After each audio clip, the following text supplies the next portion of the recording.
Hi hello. അപ്പൊ ഇന്ന് വീട്ടിൽ എളുപ്പത്തിൽ ഉണ്ടാക്കാൻ പറ്റുന്ന ഒരു പൊട്ടറ്റോ കറിയുടെ റെസിപ്പിയാണ്. അപ്പൊ എങ്ങനെയാ ട്രൈ ചെയ്താലോ?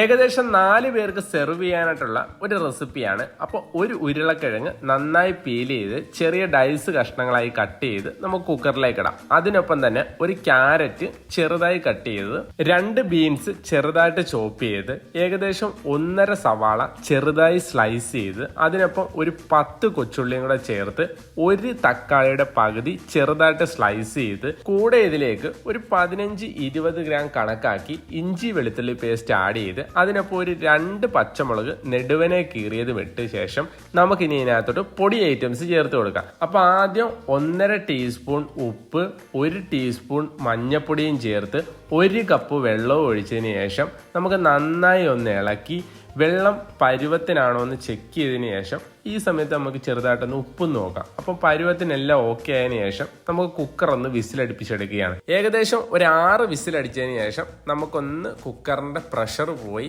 എല്ലാം ഒന്ന് റിലീസ് ആയതിനു ശേഷം നമുക്ക് കുക്കർ പതുക്കെ ഓപ്പൺ ചെയ്ത് നമുക്ക് നമ്മുടെ പൊട്ടറ്റോ, ക്യാരറ്റ് ഇവയൊക്കെ വെന്തോന്നൊന്ന് ചെക്ക് ചെയ്യാം. അപ്പം ക്യാരറ്റ് വെന്തോന്ന് നമുക്ക് നോക്കിക്കഴിഞ്ഞാൽ ഏകദേശം നമുക്ക് എല്ലാം ഒരുപോലെ പാകത്തിന് റെഡി ആയതിന് അർത്ഥമാണ്. ഇനി നമുക്ക് വെന്ത ഐറ്റംസ് എല്ലാം ഒന്ന് ചെറുതായിട്ട് സ്മാഷ് ചെയ്തതിന് ശേഷം നമുക്ക് ഇതിലേക്ക് നമ്മുടെ മെയിൻ ഇൻഗ്രീഡിയൻസ് എല്ലാം ആഡ് ചെയ്യാം. ഇനിയാണ് നമ്മുടെ റിയൽ ഫ്ലേവർ, നമ്മുടെ തേങ്ങാപ്പാൽ ആഡ് ചെയ്യുന്നത്. ഏകദേശം ഒരു 1/2 കപ്പ് തേങ്ങാപ്പാലാണ് ഞാൻ ഇതിനകത്ത് ആഡ് ചെയ്തേക്കുന്നത്. തേങ്ങാപ്പാൽ ഇവിടെ ഓപ്ഷനിലാണ്. തേങ്ങാപ്പാൽ ഉപയോഗിച്ചില്ലെങ്കിലും ഈ കറിക്ക് ടേസ്റ്റാണ്. പക്ഷെ തേങ്ങാപ്പാൽ ഉപയോഗിച്ചാൽ ഈ കറിയുടെ ലെവൽ തന്നെ വേറേതാണ്. അപ്പൊ തേങ്ങാപ്പാൽ ആഡ് ചെയ്തതിന് ശേഷം നമുക്കിതിലേക്ക് ഒരു 2.5 ടേബിൾ സ്പൂൺ മല്ലിപ്പൊടി, ഒരു 1/2 ടീസ്പൂൺ കുരുമുളക് പൊടിയും കൂടെ ചേർത്ത് നന്നായി ഇളക്കാം. ഇനി നമ്മുടെ ഫൈനൽ സ്റ്റെപ്പാണ്, നമ്മൾ കറി താളിക്കുകയാണ്. അതിനുവേണ്ടി ഒരു ഫ്രൈ പാൻ ചൂടാക്കി അതിലേക്ക് വെളിച്ചെണ്ണ ഒഴിച്ച് ഒന്ന് ചൂടായതിനു ശേഷം ഒരു 1/2 ടീസ്പൂൺ കടുക് ഇട്ട് അതിനകത്തോട്ടൊരു 3 വറ്റൽമുളക് നടുവനെ കീറിയത്, 2 തണ്ട് കറിവേപ്പിലയും ഇട്ട് നന്നായി ഒന്ന് ഇളക്കി വറ്റൽമുളക് അധികം ഒന്ന് മൂത്ത് പോകുന്നതിന് മുമ്പ് തന്നെ നമുക്കിത് പൊട്ടറ്റോ കറിയിലേക്ക് ഒഴിക്കാം.